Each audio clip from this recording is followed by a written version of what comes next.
what you've started to get is this narrative of, we don't want a transition, we want a just transition.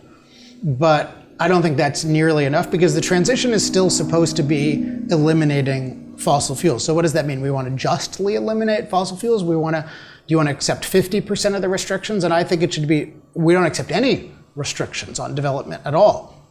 Development is priority number one. So that's why you could call it an evolution, but not, so there's too much focus on let's agree to the transition, but let's qualify it a little bit, or let's ask for more money. But I think you can see that money is not coming, and it's not that good to, like, you want to be developing on your own so you can be prosperous on your own. It's not good to be dependent on these things. And we've seen for years and years all these promises of, we're going to give $100 billion a year. Yeah. Has not happened.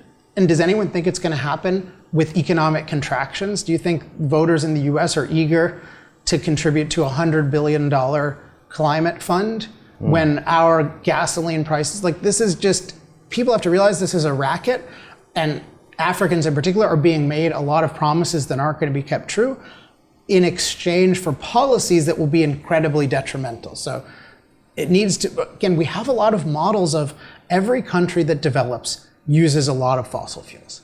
That's just a fact. And so if you want to develop faster, you have to look at the models. There are other things to learn from the models too, but one is you need to use the most cost-effective sources of energy. You can't just engage in somebody else's fantasy or experiment and hope that it'll succeed.